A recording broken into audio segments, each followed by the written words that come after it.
But I still saw that as far as people got with these basic efforts, some people still said things like this: hey, I still have food intolerances. I can't eat nuts or beans, legumes, or FODMAPs, or nightshades, or histamine-containing foods. That was a common one that persisted despite all these changes. Or they lost 70 pounds, but were stuck with another 35 to go, and it wouldn't come off. Or their rheumatoid arthritis was so much better, they're off their biologic, saving several thousand dollars a month in their copay. They're off the prednisone, but they have to go back and forth with other anti-inflammatory drugs because they're having minor flares. So in other words, I saw great improvements, but some residual problems. And that include those basic efforts at rebuilding the microbiome. So that's when I dove into the microbiome. And Ben, I was astounded at how many incredible things can emerge with intelligent management of the microbiome.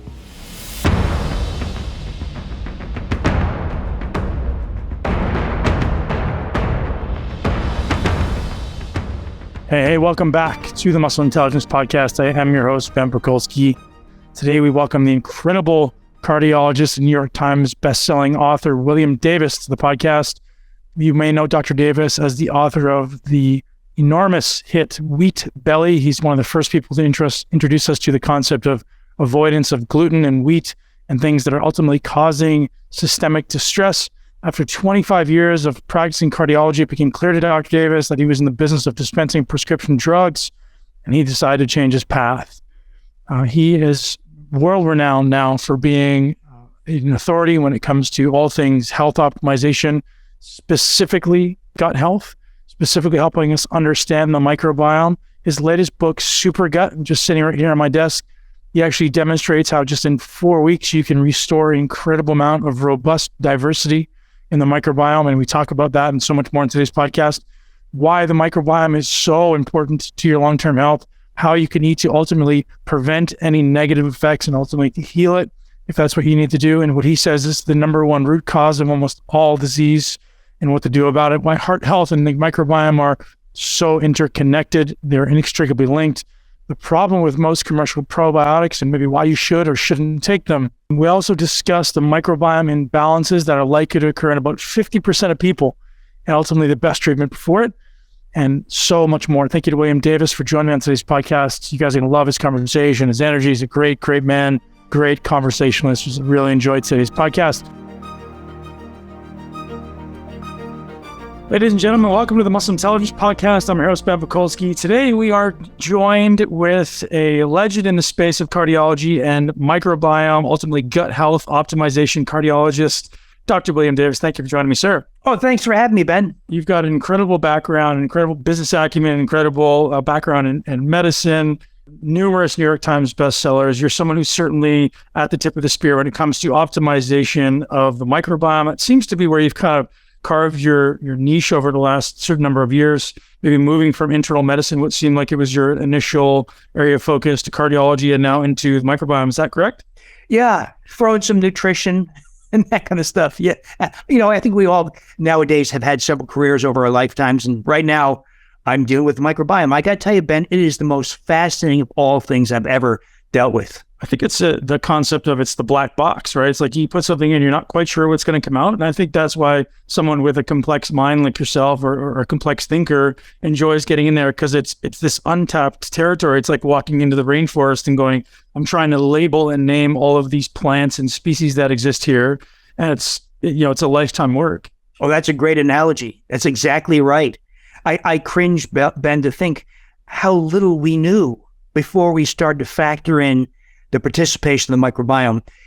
Any disease, name a disease: type 2 diabetes, rheumatoid arthritis, depression, Alzheimer's dementia, Parkinson's disease, coronary disease, atrial fibrillation, on and on and on. You cannot get it right unless you address the contribution of the microbiome. I'm actually dealing with that pretty significantly right now. So I coach a small number of high performers, and you optimize a lot of things. We can optimize for lifestyle, we can optimize for nutrition, we can optimize workouts.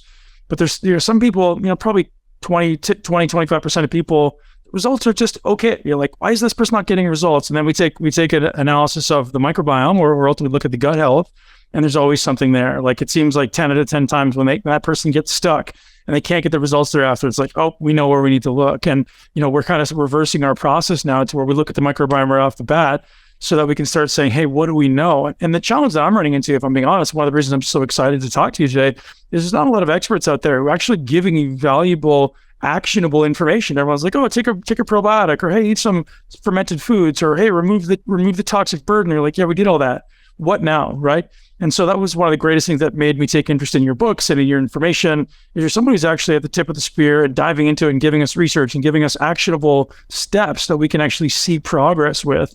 And so, I want to dig into maybe how you made the shift, because I think there's a correlation, and I'd like for you to draw how you made the shift from cardiology into the microbiome. I'm curious if it was because you drew the correlation there between cardiac health and microbiome. Well, it all started when I wanted to help people stop having heart attacks and dying, And of course, this really occurred after my mom died of sudden cardiac death after her successful 2-vessel coronary angioplasty. This is about 27 years ago or so. And so back then, and this remains true today, if you said, hey, my dad had a heart attack at 57 and died, I'm 52, right? And I want to know, is that in my future? Well, if you go to John Q primary care, he's not going to know. He's going to tell you some BS answer, like test your cholesterol, which is useless, absolutely useless. Or ask about family history. So you're at risk. Okay, but what do you do about it? All they have in their treatment armamentarium, right, are statin drugs and related things. Cut your saturated fat. We help publish those data. That does not work. It does not work. And so one of the things I started doing is looking for other causes. For instance, vitamin D deficiency. When I started addressing vitamin D deficiency many years ago, it was the first time I saw coronary disease reverse. Not completely, but partially. I also rejected this idea of testing for cholesterol and started doing lipoprotein testing. Cholesterol was meant to be an indirect way to assess lipoproteins, fat-carrying proteins in the bloodstream that lead to heart disease. Well, we can measure lipoproteins. We don't need that 1958, 1960 beat-up old, outdated method called cholesterol testing. And if you do lipoprotein testing, like NMR, nuclear magnetic resonance, take your plasma, the clear part of your blood, put it in a magnet, NMR, MRI device, same thing, and you can see what's in it. And we've been able to do that. I've been doing it for 25 years. And you see that there's a great excess of small LDL particles in people with coronary disease. And this has been borne out in 50 clinical trials, that small LDL is a major predictor of heart disease. Well, there's only 2 things that cause small LDL particles: grains and sugars, period. So we're told by official agencies to reduce heart disease, for us cut fat and saturated fat. There is no such science that shows that. There is no evidence to support that. There are some observations that support it, but there's no real clinical science to support that. So I took grains and sugars, wheat, grains and sugars out of the diet. I saw small LDL particles drop from like 2,400 nanomoles per liter, particle count per volume, to 0. But then people started saying things like, I lost 63 pounds. I don't need to take my metformin or my other drugs for diabetes because I'm not diabetic anymore. My rheumatoid arthritis is gone. My psoriasis receded. My depression is lifted. I lost 11 inches off my waist. On and on and on. I stumbled on this. It also became clear that it was important to address several nutrient deficiencies common to modern people, not to the diet, but to modern life, like vitamin D. If you live in a northern climate, work indoors, wear clothes in public, you don't get vitamin D. Magnesium, because we filter our drinking water, we have to, because water has sewage in it and other things. But water filtration removes all magnesium. Iodine, omega-3 fatty acids, similar issues. But I saw that we also address the microbiome in a very basic way. A high-potency multi-species probiotic, prebiotic fibers, related things to nourish microbes, and some fermented foods. But I still saw that as far as people got with these basic efforts, some people still said things like this: hey, I still have food intolerances. I can't eat nuts or beans, legumes, or FODMAPs, or nightshades, or histamine-containing foods. That was a common one that persisted despite all these changes. Or they lost 70 pounds, but were stuck with another 35 to go, and it wouldn't come off. or their rheumatoid arthritis was so much better, they're off their biologic, saving several thousand dollars a month in their copay. They're off the prednisone, but they have to go back and forth with other anti-inflammatory drugs because they're having minor flares. So in other words, I saw great improvements, but some residual problems. And that include those basic efforts at rebuilding a microbiome. So that's when I dove into the microbiome. And Ben, I was astounded at how many incredible things can emerge with intelligent management of the microbiome. I know we don't want to spend too much time on this today, but I don't want to gloss over this because this sounds like, coming from the horse's mouth from a cardiologist speaking about statins and fats, because to be honest, even someone at my level is still getting so much conflicting information. You have people out there who are seen as the experts in the industry saying that, hey, you know what, statins may still be a good solution for some people. And some people are still saying, hey, you know what, saturated fat is probably still bad for you if you're someone who wants to optimize for cardiac outputs or cardiac health ultimately. So, if we could just go a little bit deeper into that, like, is there no benefit to statins in your experience and what the data says? And also, like, saturated fat, if we could talk just a little bit about that, because I try to ask as many people as I can to try to get to the bottom of this information. So with the statin cholesterol drugs, so if you and I went back to the science, the published evidence, one, it's almost all paid for by the pharmaceutical industry. Yeah. That's a big problem, right? So in other words, if you're paying the $23 million to fund the study, it's likely to turn out in your favor. Yeah. Because the researchers want to make you happy. That's just human nature. So the great wealth of statin-supported data is generated by the manufacturers. Two, they use something called relative risk. They say things like this. So if we had 100 people and they took placebo and there were 2 heart attacks, and we had another 100 people who took a drug and there was 1 heart attack, if we were the pharmaceutical industry, we would say 50% reduction in heart attack, right, which of course is very misleading because we hear that, oh, wow, 50% of all heart attacks are going to occur, not going to happen, of course, which is not true. And so they have a minor effect, maybe a 1% effect over 5 years. In other words, a very trivial effect. Now, think about this too. So we have agencies telling us to follow a lifestyle, cut your fat, eat more healthy whole grains, food industry also selling you soft drinks at the same time and white bun, all that stuff. So we have a lifestyle advocated by various agencies that causes heart disease.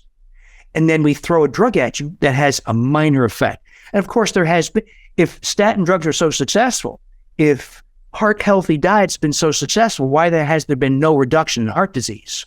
So a lot of problems with that argument. But the real tragedy, Ben, is if you focus on those things, cholesterol, LDL cholesterol, statin drugs, it takes your attention away from the real things that cause heart disease.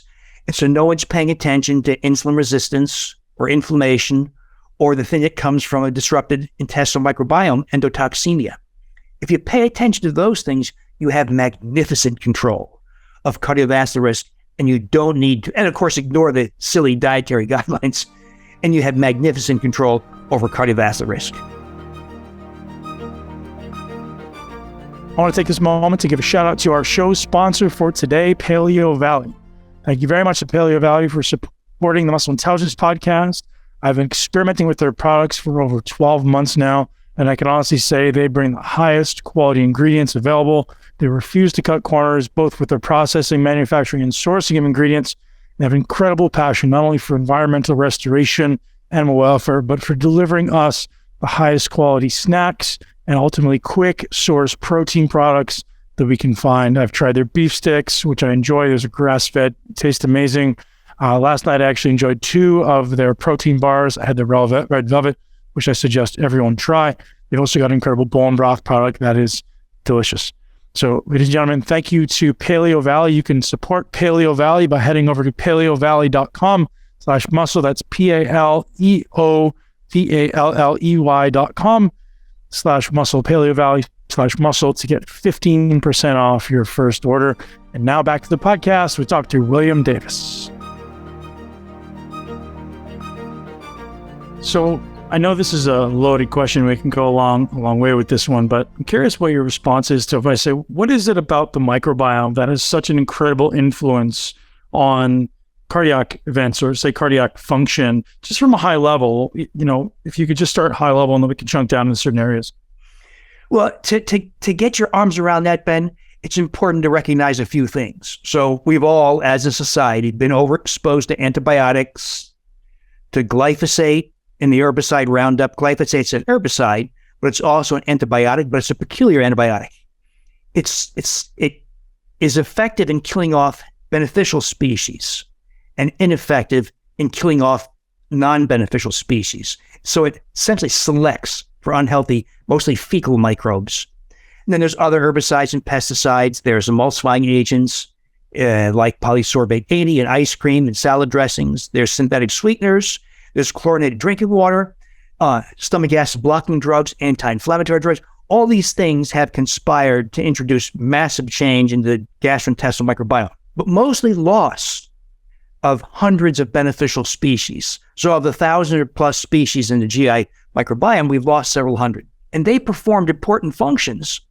So when you lose the important species, these are species like Lactobacilli, Bifidobacteria, Faecalibacterium. When you lose those guys, the unhealthy, mostly fecal microbes like E. coli, Klebsiella, Pseudomonas, Salmonella, by the way, also species of food poisoning, these fecal microbes proliferate. And by my estimation, in 1 out of 2 people, so it's everywhere, these fecal microbes have ascended into the small bowel, the 24 feet of small bowel. Some people call it fecalization. So, and you can measure this, you can prove it. So 24 feet plus the 4 or 5 feet of colon, you've got about 30 feet of fecal microbes. Now, microbes they don't live for decades, they live for hours at most, sometimes just an hour. So if you had trillions of microbes in 30 feet of gastrointestinal tract turning over rapidly, when they die, some of the components of their cell walls will enter the bloodstream. And that's a very important process, finally validated by a European group in 2007, called endotoxemia, because the breakdown products of microbes is called endotoxin. So, and that's been since corroborated many, many, many times, hundreds of times. We now know that endotoxemia tells us how microbes in the GI tract can be experienced in the brain as depression, anxiety, Parkinson's disease, dementia, or in muscles and joints as fibromyalgia or rheumatoid arthritis, or as a metabolic condition like insulin resistance, prediabetes, type 2 diabetes, fatty liver, high triglycerides. So in other words, just about every modern chronic condition has to be re-examined in light of the contribution of the microbiome via endotoxemia. Does endotoxemia have with it the necessary prerequisite of you must have some semblance of leaky gut, or so if your gut is intact and it's a healthy GI tract, do these endotoxins just get excreted, or is it everyone who's getting these endotoxins is going to have some semblance of endotoxemia? 2 big factors in causing endotoxemia. Gut leak, some people say. One is the gliadin protein of wheat. We know that with good confidence because of Dr. Alessio Fasano's work, very, very pioneering work, that the gliadin protein in everybody who consumes wheat and related grains increases the intestinal permeability, including to endotoxin. And then another thing to know is that those fecal microbes are the ones that have all that endotoxin. Another thing to know is that, so if your fecal microbes are in the colon tolerates that very easily. It has a thick 2-layer mucus barrier, as it's tough to penetrate.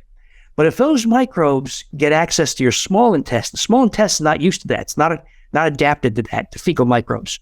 The small intestine has a much more fragile, thinner, single-layer mucus barrier. So when those fecal microbes are in the small bowel, they're much more able to penetrate, breach the lining, and get in your bloodstream. So there's a number of factors that are operating in modern people that have increased the frequency, the severity of endotoxemia. That's interesting. So as far as common ailments, and you're mentioning SIBO, small intestinal bacterial overgrowth, that's one you said it. I heard you say it's like 1 in 2 people. That's unbelievable as far as the prevalence of that. I would love to dive into that. But what else, as far as like gut issues, are people experiencing? Is that just like the main one we got to watch out for? Is, how much of a concern is, yeast overgrowth or parasite overgrowth or dysbiosis. All issues. You're exactly right, Ben. So among that list you just had listed, fungal overgrowth is a big deal, much underappreciated, but recent evidence is showing, fungal overgrowth in the colon, but also just like SIBO, small intestinal fungal overgrowth is a big deal. Intestinal methanogen overgrowth, Archaea species, another thing that's becoming clear. By the way, the thing that made me change my mind about the frequency of SIBO, I thought SIBO was an uncommon thing till this thing came out, the AIR device, AIRE. Yep. And so it came out in 2018, and it's a way of mapping where in the GI tract microbes are living. I have thousands of people doing it, and Ben, I was shocked that it was uncommon for someone to test negative. Now, you might say, well, the test is wrong. Well, people would test positive, and has everything to do with timing when you release hydrogen gas. Not necessarily the amount, but the timing. Somebody would take a therapeutic program, and they'd come back, test negative, and they say, well, now my depression is lifted, finally. Or my joint pain finally went away completely. Or I finally lost that 35 pounds where I was stuck. In other words, the residual problem, my food intolerances to histamine-containing foods, FODMAPs, went away. And so it became clear, this is everywhere. By the way, when I say 1 in 2 people, the way I got that number was I went through all the science, not my science, other people's science, studies that ask questions like this. Of the 160 million people in the U.S. who have fatty liver, that's true, by the way, 50% of the population now has fatty liver. What proportion tests positive for SIBO? Well, 50%. That data is pretty good. Well, if there's 160 million people with fatty liver and 50% have SIBO, that's 80 million right there. How about the people with who are obese and type 2 diabetic? That combines around 100 million. Shockingly, about 50% test positive for SIBO. Well, that's another 50 million or so. How about the people with irritable bowel syndrome? There's 60 to 70 million people in the U.S. with irritable bowel syndrome, IBS. Well, numbers vary depending on study, but roughly about 40%. So that's another, 24 million people. Now there's overlap in those groups. Overweight diabetics with fatty liver. But if you go through the whole list, neurodegenerative disorders, autoimmune diseases, fibromyalgia, depression, Alzheimer's, dementia, go through all and ask, what proportion tests positive for SIBO? You'll get to 160 million really fast. And so that's where my 1 out of 2 Americans comes from. It is, and then having this access to this consumer device, in my mind, confirmed it. It's everywhere. So it sounds like, and you could correct me if I'm wrong, it sounds like the big 2 are going to be IBS and SIBO. And I'm curious if you could differentiate between those two and ultimately what causes them independently. So I know people who have both, but I wouldn't know what ultimately is the reason why they got those ailments. So there's a long list of reasons, like we talked about earlier, exposure to antibiotics. Yeah. But there's specific things that would predispose one person to one and not the other. There's also, there's genetic susceptibility to the IBS part of it. A lot of IBS is just SIBO, but there seems to be also, Mark Pimentel at Cedars-Sinai has done a lot of this work. He's done a very good job of showing us that some people have IBS that may not be SIBO, that's post-infectious. You had a bad case of food poisoning, or you had a viral gastroenteritis, and it induced IBS. Oddly, if you go on an all expense paid vacation in Mexico and you get an open bar and you're drinking too many margaritas, 3 days of a sugary drink can give you IBS. So there's a lot of things that go, but it is clear that a lot of IBS is really SIBO. That's why I know in the US, you'll see commercials for rifaximin for IBS. Well, rifaximin is an antibiotic. Why would IBS respond to an antibiotic? Because it's SIBO. A lot of the cases of IBS are SIBO. Mechanistically within SIBO, it sounds like it's this backing up of the bacteria, the fecal bacteria from the colon into the small intestine. Is there something other than all these environmental and lifestyle interventions that you've mentioned that's causing this backup process? Is it just the overall prevalence of these fecal bacteria because they're maybe more prevalent than they should be as far as ratios, and there's just too many and they back up? What exactly would you say are the kind of primary reasons why this would just kick off? So loss of those beneficial microbes suppressed. the ascendance, the climbing up of fecal microbes. If you take a stomach acid blocking drug, an H2 blocker or a PPI like Prilosec, Protonix, Acifex, the stomach acid is a very effective barrier to oral microbes and food microbes and to ascending fecal microbes. When you don't have stomach acid, whether it's from taking one of those drugs or it's from hypochlorhydria because you ate wheat and the gliadin protein caused your loss of your parietal cells that produce acid, or from H. pylori, the microbe that infects the stomach and impairs its ability to make stomach acid. When you lose stomach acid, it's an open door invitation to fecal microbes to climb up and for oral microbes to colonize the upper GI tract. So it's a kind of a double duty. If you take a non-steroidal anti-inflammatory drug like ibuprofen, you cause intestinal inflammation, and that changes the microbiome. There's a long list of these things. It's not just one thing. It's many, many things that have conspired to do this. Now, that's the bad news. The good news is you can achieve extraordinary things by restoring the lost microbes. So you may have, I think you're familiar with my favorite microbe in the world, which is Lactobacillus reuteri. Yep. So lost by the vast majority of modern people, even though raccoons have it, skunks have it, chipmunks have it, indigenous human populations have it, but we've lost it. And when you restore it, incredible things happen. It takes up residence in the entire GI tract, by the way, from mouth to anus, not just colon, but the entire 30 feet plus of your GI tract. And it sends a signal to your brain for the hypothalamus to release the hormone oxytocin, the hormone of love and empathy. So people who do this say things like, I love my partner. I feel close with my partner. I feel close to my family. I'm more tolerant of my coworkers. I accept the opinions of other people more readily. Isn't that cool? I'm more generous. Ladies love it because they get smoother skin, moister skin. Ladies who do this stop using moisturizers because they get normal moisture. They get smoother skin with reduced wrinkles. It takes a few weeks to develop.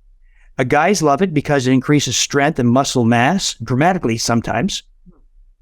There's an increase in libido, increase in testosterone in males, increase in vaginal moisture and sensation in females.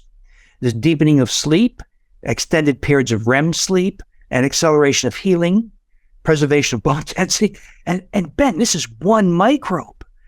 But there's another aspect of reuterized behavior, and that is because it takes up residence in the small bowel, as well as the entire length of the GI tract. When it takes up residence in the small bowel, it produces what are called bacteriocins. These are natural antibiotics effective against many of the species of SIBO. So I think the loss of reuteri and other microbes, another one is Lactobacillus gasseri, is probably a big part of the reason why stool microbes have been allowed to ascend into the small bowel. So restoring those lost microbes is extremely powerful, not just for more muscle and libido and all that, but also for pushing back SIBO.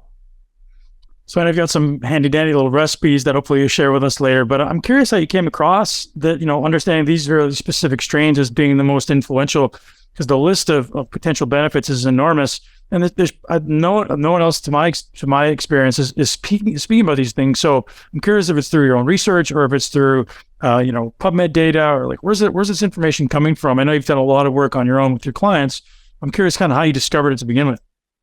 Both. We have several clinical trials going on, but the original studies came from, not my data, from MIT, Massachusetts Institute of Technology. Very interesting, Ben. It was a cancer group. They were investigating the anti-cancer effects of Lactobacillus reuteri in a mouse. So they were giving this microbe to mice in their drinking water and noticed that within a week, they had rich, luxuriant fur. So like, what the heck? It turns out they were producing a lot more sebum, the moisturizing compound in skin. And so they studied these mice and they found out that if they were wounded, they made a wound in their skin, they healed 50% faster. So healing time cut in half. They found that the healing tissue was stronger, that there was less susceptibility to infection. There was a accelerated transition from neutrophils to lymphocytes, in case anybody wants to know. There was a huge increase in testosterone, growth hormone. There was an increase in grooming and mating behavior. which in humans would be libido. They also did another study. So exhaustive, elegant, wonderful studies. They did another study where they gave 2 groups of mice a crappy diet, meant to mimic a fast food diet. White flour, hydrogenated oils, fried foods, etc. Well, they gave one group just a crappy diet. They got fat. They lost their hair. They stopped mating. They got old, fat, and died. They gave another group, same crappy diet, and Reuteri. Those mice stayed slender, thick fur, mated and played with each other until death. They stayed young until death. And that caught my attention. Wow. So now here's the crazy thing that happened. I got hold of the microbe they used. It's a commercial microbe from a company called BioGaia, and the product is called Gastrus, Gastrus. And that product is made for babies because it reduces colic, fussiness, it reduces regurgitation of breast milk or formula. So, okay, not that interesting. Maybe a little reduction in diarrhea after an antibiotic, not that interesting. But it was made for infants, so the counts of microbes was really low. So I did this thing where I made, it's not yogurt, but we call it yogurt. It looks and smells like yogurt. But it's a way to propagate the microbe 1,000-fold using a prolonged fermentation. I use half and half, organic half and half. We ferment for 36 hours. Reuteri doubles every 3 hours. And so if we did like commercial yogurt making where they ferment for 4 to 6 hours, we'd have nothing. So I fermented for 36 hours, 12 doublings. We counted the microbes using something called flow cytometry, and we get about 250 to 300 billion microbes per half cup serving. And when people started to eat this yogurt, we saw everything that was seen in mice corroborated in humans. That is, all those emotional effects, muscle, hair, skin, sleep, libido, healing, etc. All that stuff so far is held true in humans. Now, I have a series of human clinical trials. Our first trial is almost finished. That's for the skin effects. We're measuring, for instance, the thickness of the dermis using high-resolution skin ultrasound, moisture using something called coniometer, and then a dermatologist can rate wrinkle depth using a computer-assisted program. Our next study is going to be a vaginal study to look at vaginal moisture and libido and urinary function. Next series of trials after that is our orthopedic trials to see if we can rebuild joint cartilage. So we got some really cool, and there's a bunch of others down the road. There's only so much you can do in a lifetime. But Ben, I think we've come on to something. I believe it's a stretch to say it's a new age in health, not health care, because health care is corrupt. Health care is the business of generating revenues to profit insiders through products and procedures. Health is what you and I do, is trying to help people become healthy with nutrition, nutrients, microbiome strategies, but not stinking pharmaceuticals and procedures. Yeah, so where does this microbe, I've got a number of questions here, but the first thing that comes to mind is, where does it exist naturally in nature? Like, if all these animals have it, is it prevalent in our soil, certain foods, in the air, in the ocean? Like, where would we find this in its naturally occurring state? So Reuteri is adapted to the mammalian GI tract. Some non-mammalians also, like chickens, have it. But if we were to sequence the microbiome, say, of a deer, it has Reuteri, or a moose, or a raccoon, or a squirrel. They all have it. If you and I went into the deep jungles in New Guinea and encountered people who've never taken antibiotics or wearing loincloths, and only 3 generations ago were cannibals, and we sequence their microbiome, they all have Reuteri. So, in other words, it suggests that Reuteri is essential, or at least a big part of mammalian life, including Homo sapiens. Yet we've lost it. And there's more that we've lost, but that's just one of the best examples of what happens when you lose an important microbe and what can happen when you restore an important microbe. That's the first microbe I chose to play with. It turns out to be probably the most important microbe, or at least at the top of the list of all. There's some other very important microbes, not all of which we can actually obtain, either because no one's commercialized it yet, or because it dies upon exposure to oxygen, the so-called obligate anaerobes. So, but that technology is evolving because there's 2 species, Akkermansia muciniphila, and these names are crazy, I know, Ben, and Faecalibacterium prausnitzii. These are two very important microbes that die upon exposure to oxygen. So some of the science is coming out that if you coat them, like with a polysaccharide you spray on them, you can keep them from dying, and you can craft them into a probiotic. You can't ferment them, but you can craft them into a probiotic. So just to answer that question, they only exist in the GI tract. There's no natural occurrence in nature. It's not like I can go out and consume something. Because I'm just curious where you're extracting it from, or maybe where you're, this company Gastrus, where is that naturally sourced from? It was originally sourced from the breast milk of a woman living in the highlands of Peru. So this is true. Now, there's other microbes, for instance, very beneficial ones, like Lactobacillus plantarum, or Pediococcus pentasaceus, or Pediococcus acylactici, or Leuconostoc mesenteritis. I know these names are nuts, but these live on the surface of vegetables, like cabbage or tomatoes. And that's why when you ferment vegetables, you can add a starter culture, or you can just rely on the microbes resident on the surface of that vegetable, and it'll be those microbes. Those are very beneficial. So those are naturally occurring in plant matter, but they can also, at least transiently pass through your GI tract, provide a lot of beneficial effects. There's also some soil microbes. There's a lot of malarkey out there. One of the things, sadly, Ben, is the probiotic market is so competitive now that there's a lot of gimmickry going on. People making ridiculous claims like you must get only soil-based spore-forming microbes to be beneficial. That's nonsense. That's fiction. It's absolute made-up fiction. That is not true. Or we double encapsulate our probiotic to make it survive into the colon. Why would you do that when 1 out of 2 people have microbes populating the 30 feet or 24 feet of their small bowel? You want it to release in the small bowel, stomach and small bowel. For instance, in the elderly, a lot of older people, even if they're not taking stomach acid blocking drugs, have stomachs filled with microbes, mostly stool microbes. Why would you want your probiotic to release into the colon? You want it to release to the stomach and the small bowel. So there's a lot of problems with commercial probiotics. Beyond the gimmickry, most commercial probiotics are nothing more than haphazard collections of this or that species thrown in together because they think they might be good for you. That's not how you should create a probiotic. One of the things that's not factored into the creation of a commercial probiotic is what's called guild or consortium effects. And all that means is microbes are like humans. Ben has a partner and a family and co-workers and neighbors, and you live in a community. Well, the same thing with microbes. They live in communities. So microbe A produces something that microbe B needs. Microbe B produces something microbe C needs. Microbe C produces something microbe A needs. There's collaboration. If I said to you, Ben, which commercial probiotic product incorporated guild or consortium effect? There's only one.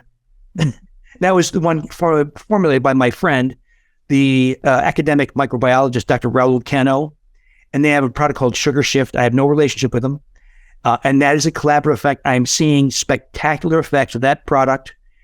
We gave it to 20 people in our group, non-diabetics, tracking fasting blood sugars, and reduces fasting blood sugar by 9.8 milligrams per deciliter, about 10, which is huge. It's on a par with metformin. I had a recent friend who I think is a latent autoimmune diabetes of adulthood that is not a type 1, but not really a type 2. She was told she was type 2, but she's skinny. She shouldn't have type 2. I think she's an in-between kind. That latent, that LADA form, is a type 2 at the start and type 1 after a while because they're killing off their pancreas. Well, she was on metformin, having fasting glucoses of 120 to 150, 160. I told her, 1, get rid of all wheat and grains. That's the initiating factor in a lot of LADA and type 1 diabetes, by the way. It's the gliadin protein of wheat. The initiating factor in the autoimmune attack against your pancreas. So I told her to do that. And then she on her own stopped the metformin, went on the Sugar Shift. Her fasting glucoses are in the 90s now. So I'm seeing experience like that over and over. But that's the only probiotic where somebody actually said, let's put together a consortium of microbes that collaborate. I think that's the first, though, in a whole big explosion of similar types of things. And we're having access more and more to more interesting microbes. Imagine if it may turn out that there's a microbe in the mouth called Fusobacterium nucleatum. We all have it, and it just lives there. It doesn't bother you. But if you have bleeding gums or gingivitis or periodontitis, that Fusobacterium proliferates and gets into your bloodstream when you floss or brush, and it implants itself into your colon, where it's looking to be the cause for colon cancer. Now think about that. It means the effort to prevent colon cancer begins in the mouth. Should not end with a screening colonoscopy. That's stupid. It begins efforts in the mouth, trying to suppress Fusobacterium. That's a work in progress. But this world is exploding and yielding. People at Cedars-Sinai, UCLA, have recently published data. You've heard this before. 90% of all the body's serotonin, if we believe that serotonin is mood supporting, is produced in the GI tract, and it's under the control of microbes. Well, the microbe that is controlling most of it is called Taurissobacter sanguinis. And imagine that. Imagine we can do something to facilitate the serotonin producing ability of Taurissobacter. Is that the way to deal with depression? So there's a whole bunch of new ideas coming out, and I cringe, Ben, to think how little we knew before we started paying attention to the microbiome. Fascinating. Now, the way you're painting these microbes is like this general decision for well-being for everybody. And I always want to acknowledge most things tend to not be a panacea, but I'm curious if you've seen any negative side effects for anybody, or is it just generally always positive? The big side effect that's fairly common is if you have SIBO. So you've got 30 feet of microbes, right, sending inflammation all throughout your body, and you take a probiotic. Or you take a fiber, like a prebiotic fiber, like onions or garlic or nightshades or histamine-containing foods, food intolerances, and you get sick. You take a probiotic and say, oh, I've got bloating and diarrhea and nightmares and skin rashes and asthma and eczema. It's a therapeutic test. If you're intolerant to a probiotic or to a prebiotic fiber, and food intolerance, it almost always indicates SIBO. So in that way, if a probiotic is crafted properly, it should not cause problems because it's based on the idea that we're replacing microbes you should have had all along. So if you lost Reuteri because you took amoxicillin when you were 20 for an upper respiratory infection, you're replacing that microbe. If you replace Lactobacillus gasseri, very important, like Reuteri colonizes the upper GI tract, produces bacteriocins. It shrinks your waist, reduces inflammation. If you replace Bacillus coagulans, that reduces arthritis pain. If you're replaced by Bifidobacterium infantis in a baby who lost it because of antibiotics, it gets better nutrition because it can digest the human milk oligosaccharides in breast milk, and it will have greater neurological maturation. It will sleep through the night, have fewer bowel movements, more formed, 4 bowel movements cut to 2 per day, fewer diaper changes for mom and dad, and as an older child, less likely to have asthma, type 1 diabetes, autoimmune diseases, obesity, type 2 diabetes, and has a higher IQ. But that's the power, Ben, of replacing these lost microbes. So when you replace them as a probiotic, it shouldn't be bad. It should be good. The only exception would be in the severely immunocompromised person. If you said, I'm currently on chemotherapy, radiation for my cancer, or I have an immunosuppressive condition, genetic condition, that's where you can have problems with introducing microbes like probiotics. But in normal people who don't have immunocompromised states, there should not be problems with replacing these microbes. Now, that said, there's some not very wisely formulated probiotics I'm starting to see come out that have not been tested for safety, and I'm seeing problems with them. I'm seeing that with the soil-based microbes, the spore formers, and I'm seeing with some other new products that have not been properly created. Some of them, for instance, have stool microbes. That's really dumb. You don't want to put stool microbes in your probiotic. Brilliant. So I think I know what every young parent is getting in their stocking for Christmas. They're both getting it. I'm a grandfather. That's what I gave my son and his wife. Awesome. Wayne, congratulations. I'd love it if you could share your recipe if you're open to it. I know you have a very specific formula for because what you said was the Reuteri that you get from gastrus is very low concentration, and we want to make it a couple 100 billion. So if you wouldn't mind taking a moment to just kind of share exactly how you do that. So, by the way, Ben, before people get overwhelmed, what I tell them is, so pretend you're going to a restaurant and the waitress hands you a menu. You don't freak out. And yeah, I can't order all these appetizers and main dishes and desserts. You pick and choose dishes you want. We're in the same thing here. If you want a healthier baby, better nutrition, better neurological development, all that, let's make yogurt out of Bifidobacterium infantis.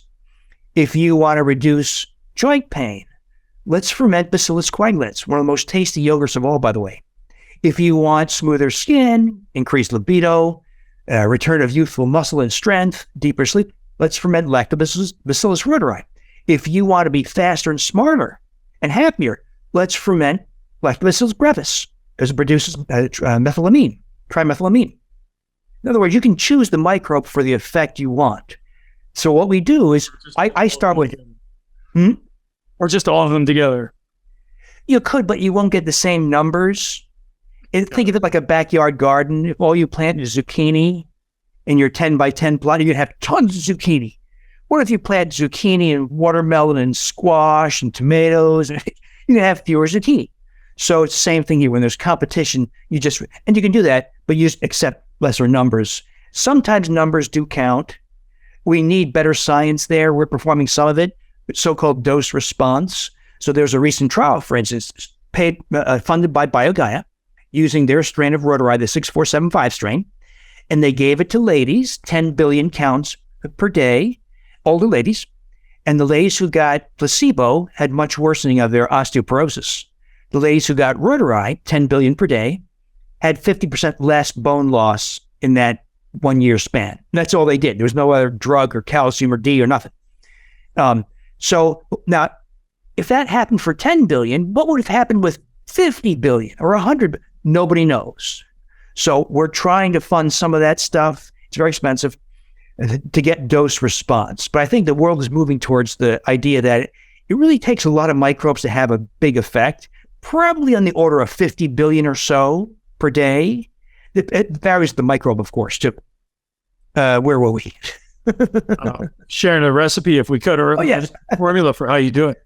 So one of the things I do is I start with organic half and half. I reject this idea that we must cut fat and saturated fat. So we don't, if you agree with me, no skim milk, no reduced fat milk, half and half, typically 18% fat with no added ingredients, no gellan gum, no xanthan gum, no carrageenan, none of that nonsense because it interferes with the fermentation process.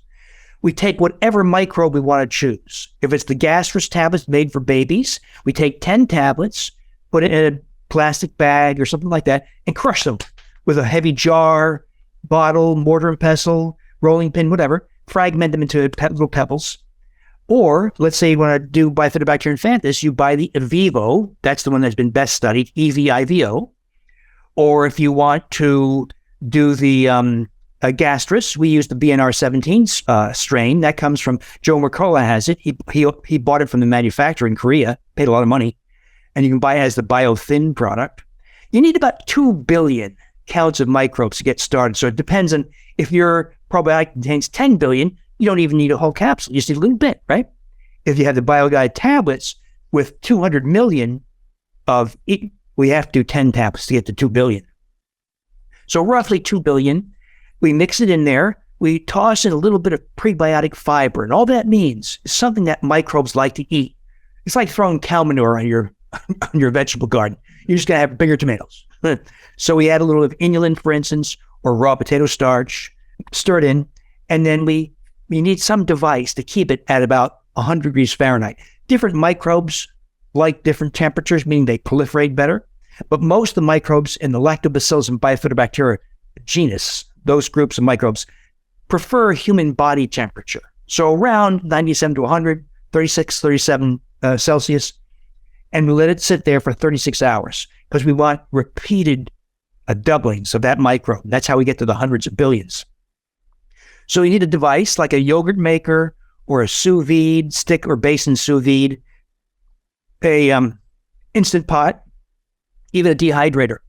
If you have a device that has a preset temperature, though, you want to validate the temperature. So let's say it's a yogurt maker and it's just preset to some temperature. You want to run it for a while, maybe with some water in the container or something, and a thermometer in it, and see what the temperature is. Because Reuteri and some of those microbes can die at around 110 degrees. And so some people had failures because of that, because their instant pot was set too high or something like that.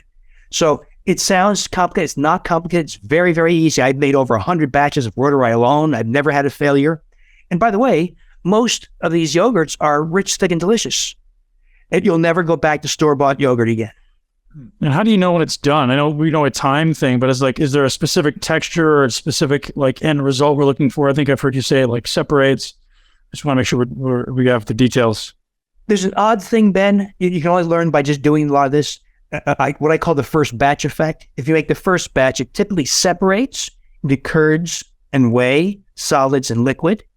It's the second batch that you make from some of the first batch. And you can use the curds or the whey or both to make your second batch.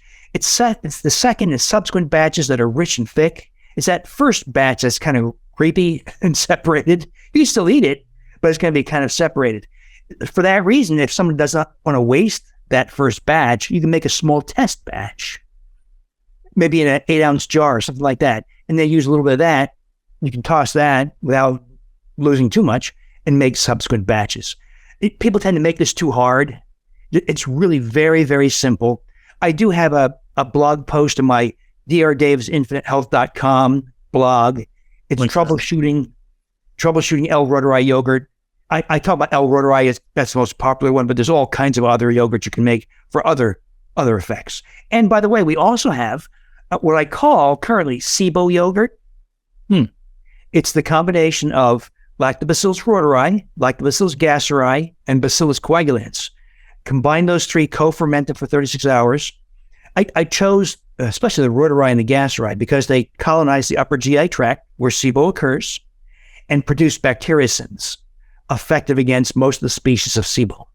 Well, so far, Ben, out of 40 people who've done this, 90% have tested negative on the AIR device.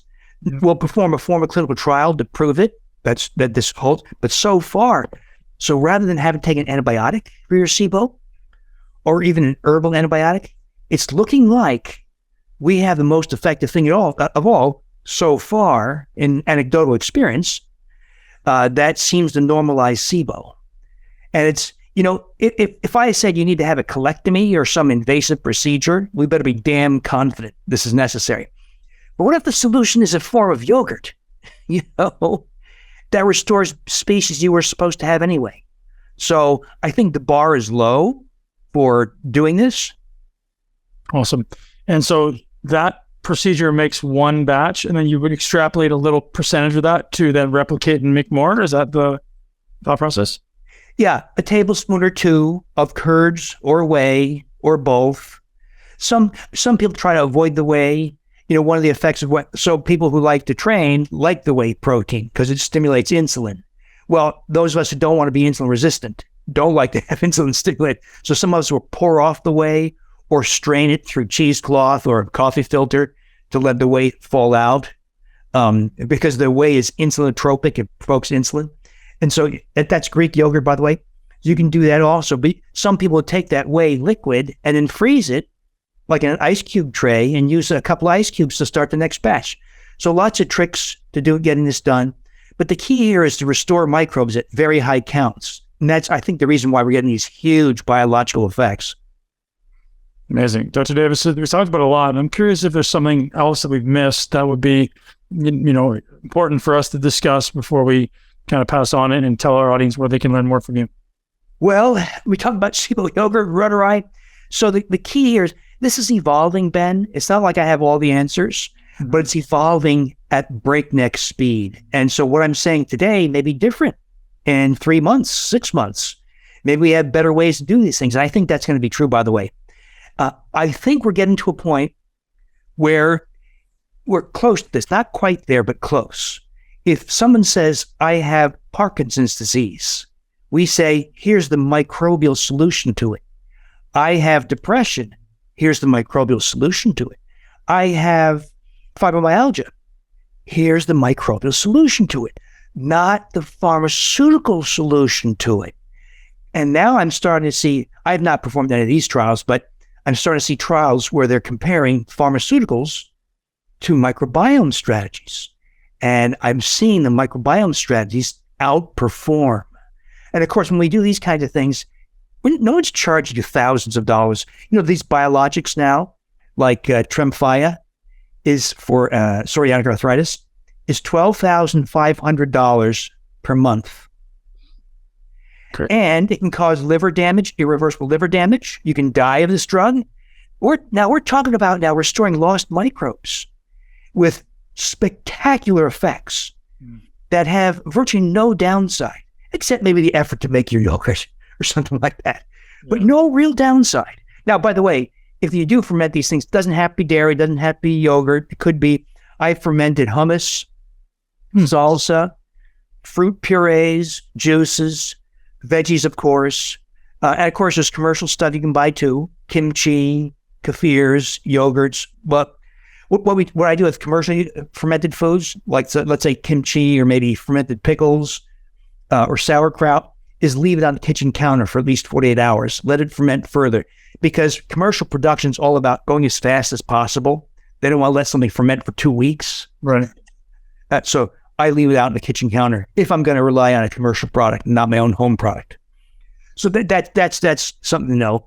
And by the way, one of the most important things people do is not take a commercial probiotic. It's include fermented foods. This thing we all stopped doing about 1927, 1928, when Frigidaire came out with Freon, an inexpensive way to make home refrigeration affordable. And everybody stopped making fermented food. In fact, most modern people now think of fermented foods as rotten. But a return to fermented foods is the thing you want to do. And if you have access to a smart probiotic like Sugar Shift, that's worth doing. And then, of course, all the fibers and other things that nourish microbes, like vegetable matter, asparagus, onions, shallots, garlic, etc. So people who want more information, all these recipes, all these concepts, as you know, are in the Supergut book, which is available everywhere. I try to make a lot of this available through my blog, which is drdavisinfinitehealth.com. I converted it from the very busy Wheat Belly blog, because we're getting away from Wheat Belly now. It's called drdavisinfinitehealth.com blog. There's also there's a membership forum and a membership inner circle. Like tonight, I'm going to have a 2-hour, two-way Zoom with about 80 to 90 people. And we talk about these kinds of things. They say, my yogurt didn't turn out. Why? Or I need to get better sleep. Is there a microbe that helps me sleep better? Or I want a higher testosterone. What microbe can raise my testosterone? So we're having that's all in the inner circle. That's amazing. So, Dr. Davis, I work with a lot of men in their 40s, 50s, 60s, and beyond. We're all looking to optimize performance and at every level. And so I'm curious if you wouldn't mind sharing kind of what your daily nutrition would look like, just, for optimization of longevity and health with someone at your level of experience and knowledge. So, we eat when we're hungry, which sounds stupid, right? But in other words, we don't just say, eat 3 squares a day. No, reject all that nonsense. Think of, so if your client was not a modern person, but a person living in the wild, he'd grab his spear, axe, or club, go kill something. Maybe it took him 6 hours to track that animal down. He opens the abdomen, eats the intestines and stomach raw, drags it back to camp, skins it, saves the skin for shoes and for clothing, roasts it over a fire, cracks open the skull, eats the brain, thyroid, tongue, heart, uterus, spleen, kidneys, and the meat. Saves the carcass left over, boils it to make soups and stews, and that releases the collagen and the more hyaluronic acid. So you get all your nutrients that way. And you eat some plant matter. You dig in the dirt for roots and tubers. You gather seasonal berries. You maybe gather some nuts, mushrooms, bird's eggs. So we kind of mimic that. Now, no one here is going to grab an axe or spear or club and kill something today, nor dig in the dirt. So we go to our modern equivalents. We try to eat meats. We never trim off the fat, never buy lean cuts, always buy the full fat cuts. Fish, chicken, of course, other poultry, other fish. Vegetable matter. We try to avoid the really starchy stuff like potatoes, because there is a problem with insulin resistance in North America. So all the vegetables fermented as often as possible. It's wise to include what I try to do is a fermented food in every meal, if not more. That really helps. And a prebiotic fiber or related polysaccharide, onions, garlic, inulin powder, long lists in every meal, so that you're getting reimplantation of microbes and nutrition with each meal. So it could be 3 eggs with sausage and maybe a side of little kimchi on the side. It's really, really very simple. Most of us have gone back to 2 meals a day or 1 main meal, 1 minor meal. Because when you get rid of the gliadin protein in wheat, you thereby get rid of gliadin-derived opioid peptides that are very powerful appetite stimulants. So many people, when they go wheat and grain-free, say, I'm not hungry anymore. I have breakfast at 7. I'm not hungry till about 5. And if you throw in the Reuteri and its ability to provoke oxytocin, that further reduces your appetite, especially for snacking. So what this does is it puts you back in control over diet. You're not tempted by the garbage donuts at the office or that kind of stuff. So we never limit fat. Don't go for meats, organs whenever possible, as much as you can tolerate. Vegetable matter, no processed foods, of course. Ferment your foods. That's awesome. Where do you stand on alcohol? Primates are adapted to alcohol. This observation has been made. If you and I went to the interior of Africa, we would once in a while come across a tribe of orangutan, bonobos, or chimpanzees who are wild, throwing things, throwing fruit, and laughing and jumping because they're drunk, because they eat fermented or rotten fruit. And so the shared ancestor to the great apes and us, so we're going back hundreds of millions of years, developed a genetic mutation, a variant, that makes us tolerant to alcohol. Many of us, not all of us. And so, there's a lot of discussion about the effects of alcohol. A lot of that evidence is observational. That's worth talking about, Ben. A lot of the evidence in nutrition is what's called observational evidence. I say, Ben, what'd you eat for breakfast on Monday? You say, well, oh man, I had a bowl of oatmeal with some berries. What'd you have for lunch? I think, this is just goofing around. I think I had a sandwich with some beef and some mayonnaise. And then we tabulate these food questionnaires. And then 7-10 years later, I contacted Ben. How are you? You say, I'm alive, or I had colon cancer, or I had heart disease, whatever. And then you try to predict whether your diet.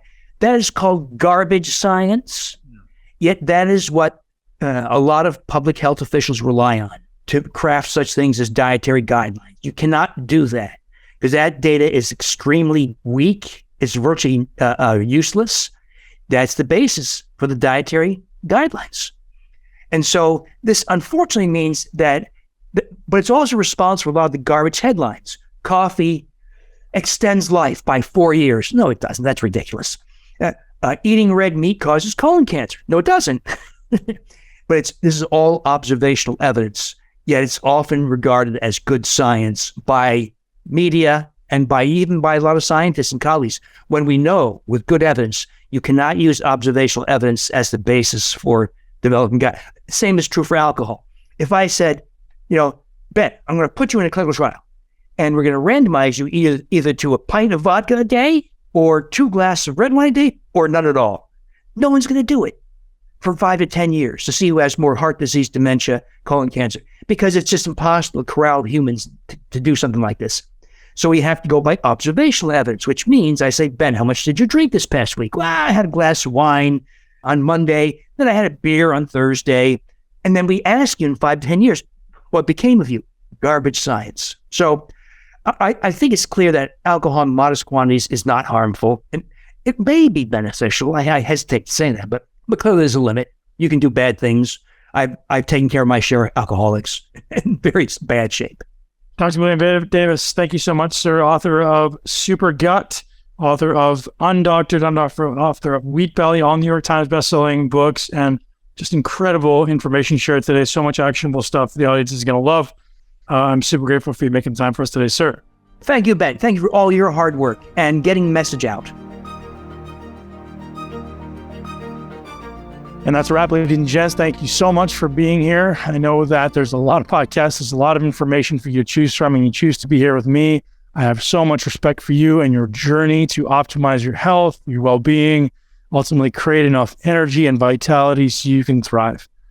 Being healthy at the level of the gut is just one incredibly important aspect of everything that goes into your health. There must be an aspect of the environment that we're in just being adhered to or being paid attention to. There must be movement, there must be sleep, there must be nutritional optimization. So many facets go into this, and that's why I continue to search the internet, search the world for the world's greatest experts to help you, to help me live our greatest life in a body that we absolutely love and ultimately look great in the process. Ladies and gents, thanks for being here. Ben Pakulski and the Muscle Intelligence Podcast out. If you're not already subscribed, do that right now on Apple Podcasts and Spotify. You can also leave us up to a 5-star review, both on Apple Podcasts and Spotify and YouTube. If you're listening to this podcast or watching this podcast on YouTube, how's it going? Waving. And thank you for being here. Leave us a review. Leave us a comment if there's anything you want to say about the podcast or any guests you want to see in the future. I'd love to hear from you. Have an amazing day. We'll talk to you soon. Thank you so much for tuning into Muscle Intelligence. If you enjoyed today's episode, please be sure to share it with at least one person you know. Make sure you're subscribed so you never miss an episode. This podcast is for information purposes only. The statements and views on this podcast are not medical advice. This podcast, including Ben Pakulski and the producers, disclaim responsibility for any possible adverse effects from the use of information contained herein. Opinions of guests are their own, and this podcast does not endorse or accept responsibility for statements made by guests. This podcast does not make any representations or warranties about guest qualifications or credibility. This podcast may contain paid endorsements or advertisements for products or services. Individuals on this podcast may have a direct or indirect financial interest in products or services referred to herein. If you think you have a medical problem, consult a licensed physician.